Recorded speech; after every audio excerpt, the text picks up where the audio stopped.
Okay, hi everybody. This is yet another installment of my strange old board game collection. And as you can see right here, I have a Mad Magazine board game. I love this so much. I am so happy to have it. It was something I discovered once again in a vintage and secondhand store. I adore that I have this. It looks very lightly used.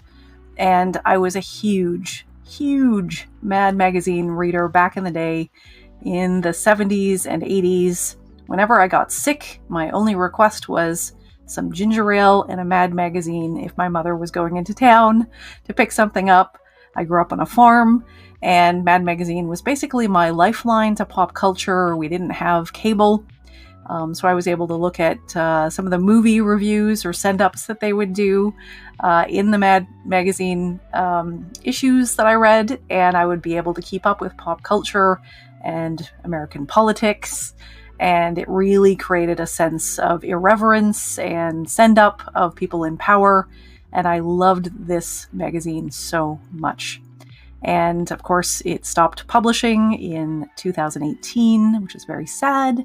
It kicked off in the early 50s. It was around forever and ever, and it was feared and loved by folks like us, and they made it into a board game. Now, I'm going to show you all the great stuff in this box.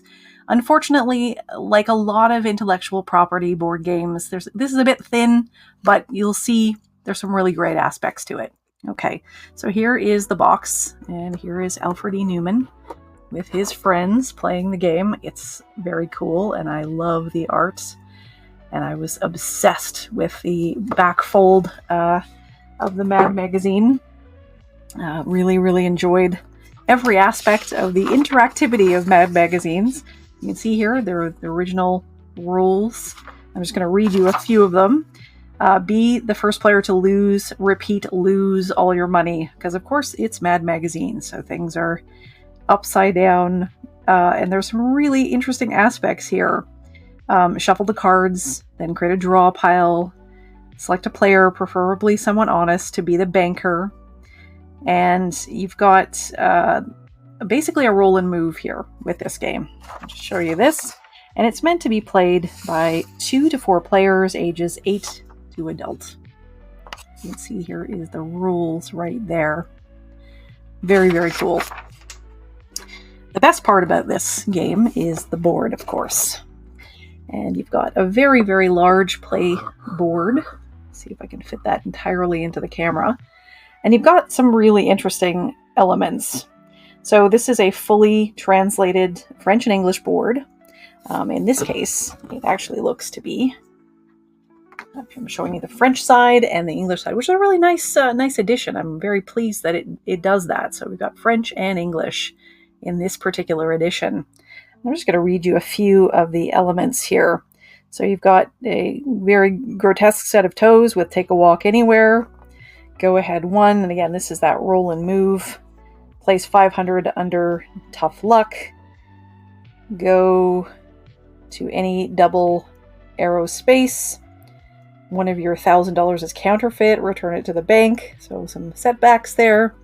And you see this is where you place the cards. And again, the artwork is great. Place $1,000 under tough luck. But in this case, you're trying to get rid of your money, so it's all good. There is some spy versus spy here.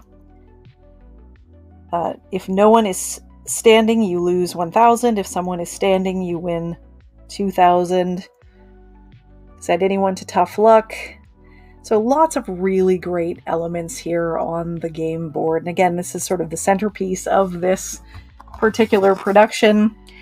The rest of it is a little bit little uninspired, but not as bad as some, as we all recall, 70s and 80s games that were based on IPs. This is a little bit better production quality.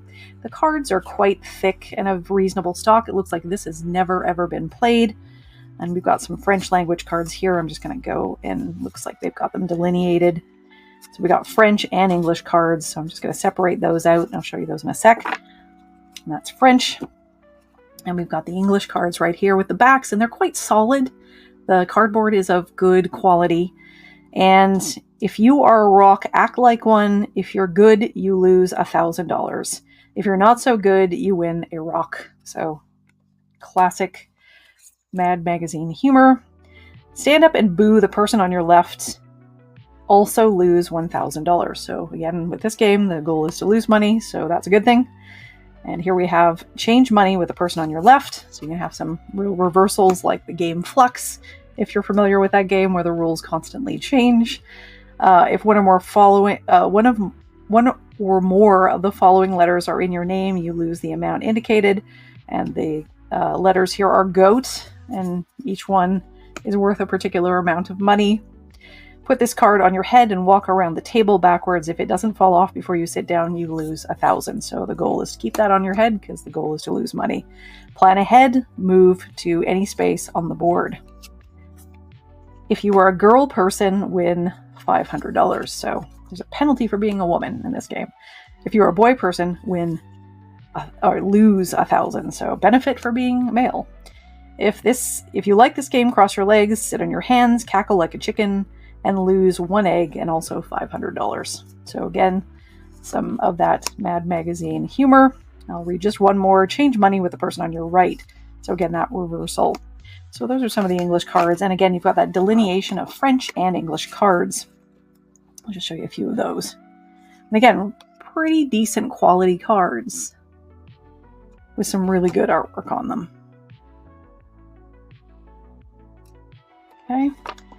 And the money is kind of the standout here, and again, it looks pristine. You don't often see. I don't love paper money in games, fake paper money like Monopoly money, but this isn't bad. This is at least a bit branded and quite nice quality, and in this case, quite pristine, as though it has never ever been played.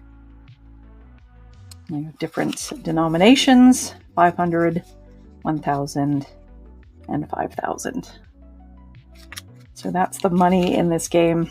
I'm super thrilled to have this. This is a huge part of my growing up. I was a completely obsessed Mad Magazine fan. I was not that interested in Cracked Magazine. And I know there's camps out there, although Cracked is very good too. Mad Magazine all the way for me, and much preferred it.